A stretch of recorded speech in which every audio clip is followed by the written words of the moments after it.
My name is Victor Buffalo. I was chief of Samson Cree Nation. To begin with, I went to school in Calgary, chemical technology, and I became involved with oil and gas because that was the only resource that we had at the time. I became a counselor for the Samsons. I was chief for 8 years. So actually, I was there 12 years, and at that time, I became very involved with the oil and gas. The Four Nations of Obima were the major formation at the Bonnie Glen Pool.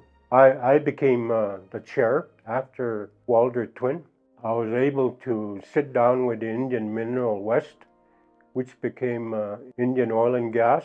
It was 1974 that we actually got started. Indian Resource Council becoming involved with the industry. Until then, there was no relationship with the oil companies.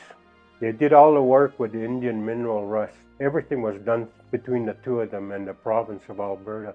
The money that we got from the oil and gas went to the taxpayers' account, and we're only getting a very small amount of a return on our investment. So I took the government to court on that mismanagement, and we won the case, and we're able to control our resources now, and we have maintained a very substantial trust account. And I have some of the oil and gas people that sit on our board, Kisonyamno Trust Board, and other First Nations have followed the same thing, and they took over their resources. But the one I'm most proud of is Samson's. We developed an education trust, and that subsidizes the student going to school. And since that time, other First Nations have done the same too. So they're using their money to help educate themselves and grow economically. So those are the things I'm most proud of.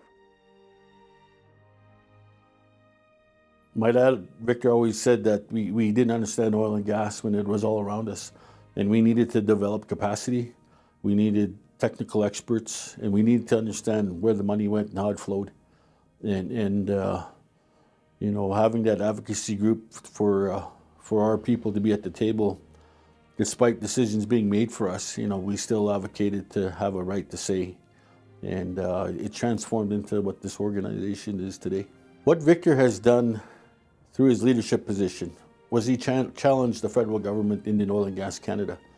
And what people didn't understand was when we produced oil and gas, our royalties didn't come directly to the First Nations. Our royalties went to Ottawa.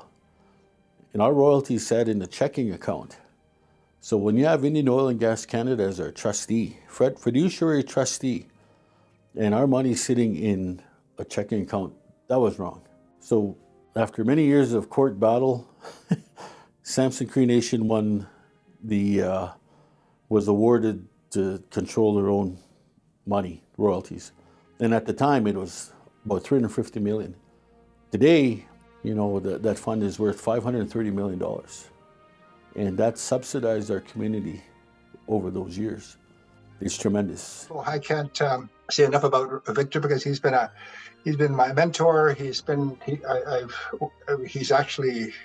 older than me, but he's my nephew. But anyway, I worked with Victor to set up the regulations with Indian Oil and Gas Canada. So he's the one that pushed hard for the regulations for First Nations to have more control. And Victor is the founder of Peace Hills Trust when he was chief. And you know, I talked to him the other day actually, and he's still that fiery Victor.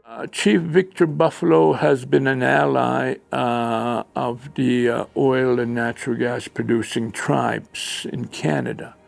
Victor has led the way and making sure that the federal government carried out their responsibilities, and really has helped lay the groundwork for other tribes to follow suit. And he's been able to utilize the profits, the royalties, the monies earned from their oil and natural gas resources into other business activities, into acquiring real estate, into going into the banking business, and so on.